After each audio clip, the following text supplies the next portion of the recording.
Yes, 3PLs very often offer bad service. And why do you think that is? It's very often your fault. I'll explain, coming right up.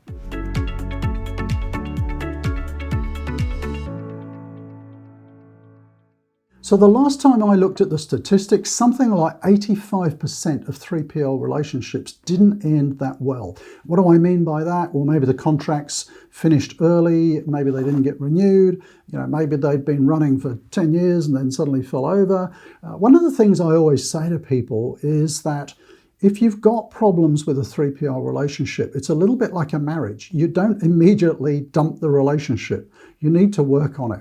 And actually at my consulting business, Logistics Bureau, we spent a lot of time, almost like a marriage counsellor, working with 3PLs and their clients to try and fix up things.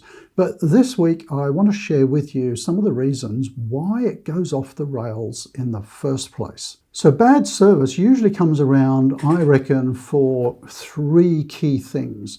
And it's generally a failure to communicate. So first of all, when you actually go out to tender or go to market for 3PL services, are you being really clear on what your service expectations are?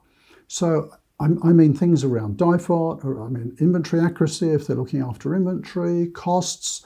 You really need to make sure that as you're going through that RFP, RFT process, that the 3PLs bidding really do understand exactly what you're looking for in terms of outcomes with your logistics outsourcing. So communication and your expectations really important first up. Another major issue that people have is that they don't share data enough. And I have spoken about this time and time again on this channel. And when I see 3PL relationships going off the rails, I reckon 55–60% of the time, it's because there wasn't accurate data shared right up front. So what do I mean by that? Well, we're actually going through helping a couple of clients with outsourcing here at Logistics Bureau right now. And I can tell you the biggest issue always, having done this hundreds of times, is accurate data, particularly around product masters. So just think about it for a moment. You're going to be going out to the market, you're going to invite some 3PLs to basically resource and cost whatever it is, a warehousing and transport operation for you. One of the key things for them to understand is what are we actually going to be storing and moving? So all of the weights and dimensions of your products for a start. So a really accurate product master that's got all the dimensions of the eaches and the cartons and the inners and the pallets, how many go on a pallet, all that kind of stuff, and the weights, all of that's really important because they use that information to design all of the storage spaces, the pick slots. If it's freight, they need that information to understand how many pallets are going to get moved, how heavy are they, and all that's going to have an impact on all of the different freight rates. So you're going to be charged by cube, by weight, and so on. So accurate data, I reckon, I'd have to say it's 40 or 50% of the secret, if you like, in getting a 3PL relationship really good right from the start. And then the third biggest issue that I see, very often people don't share enough about their operation, particularly the bad side. So what do I mean by that? Well, I've seen examples where, let's say there's something like 12% returns for the product, and that kind of gets left out of the information pack. That's huge because there's a lot of labor resource and time associated with receiving all of that and sorting it and putting it back to stock. And if you haven't disclosed things like that, or another one is kitting, another one is maybe relabeling stuff. If you don't declare those things, do you think the 3PL is just going to do it for nothing? No, you're going to get hit with additional charges. So it's really important that you explain the whole operation back to front, and all of the little intricacies and potentially the things that could go wrong. So if we flip that around, it's not that hard to actually get a 3PL relationship off to a really good start. So in the beginning, make sure you communicate very, very clearly exactly the parts of the operation that are going to be outsourced, what your expectations are, how you're going to measure the contract, the KPIs that you're going to use, all of that, so that there's very clear expectations up front. And make sure you provide lots and lots of surrounding information all about your products and your customers so that they get a full understanding of the operation. And ideally, unless there's particular issues, They need to be coming through your facilities and looking at the product and so on. So as much information as you can right up front.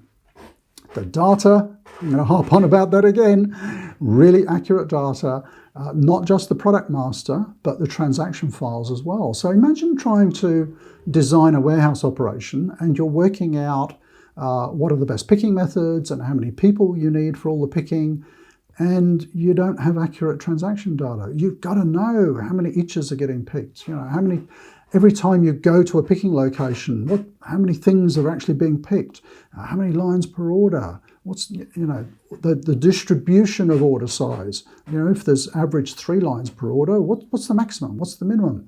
So all of that sort of information is really, really vital. And then the last point, I think, is to be right up front about how you want the relationship to work. And I always suggest that you include a draft contract during the bidding process. So, it's the power of the draft. You show how you actually want to manage the relationship contractually, commercially, all of the KPIs that you expect to be measured, the targets that you want to achieve, and actually associated with all of that, perhaps you want to think about some gain share or sort of bonus mechanisms. So you might have, for example, some minimum targets to be achieved. If you drop below those, we're going to have a chat without coffee and we've got to rectify them. But actually, if you consistently go above that, or you consistently come up with continuous improvement programs to reduce costs, then we actually might talk about a bit of a bonus or a bit of profit share, something like that. So I think the key really in managing these 3PL relationships, it's all about openness, it's about sharing information, and particularly it's about sharing data about your products, the transactions, and your customer base, what their expectation is. So there's really not a lot of excuses for it to go off the rails. And it's very sad when I constantly see 3PL relationships going off the rails. And I'm not saying it's always the client's fault. Very often it can be the 3PL being too eager to win a new contract, and maybe they just didn't want to ask too many questions or, request much more detailed data. They're in a competitive situation. They don't want to kind of put the client offside and risk not winning the contract. So I think the onus is really on the client to make sure that they're sharing as much as possible. And of course, if you're a smart 3PL, you're going to be asking questions when you see gaps in information and gaps in data. So there we go. Some of the really sort of basic foundations of getting 3PL relationships right. Wish you every luck with your 3PL relationships.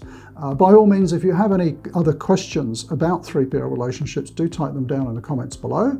And there are loads of other videos on the channel about logistics outsourcing, so I might put some links to those down below as well. But good luck with your outsourcing. Thanks for watching. Oh, and if you're new to the channel, do think about subscribing. So there's a little red subscribe button down there with a bell. If you subscribe and hit the bell, you'll get notified every time we have a new video coming out. And they come out every Tuesday evening, Sydney time. So thanks for watching. See you next week.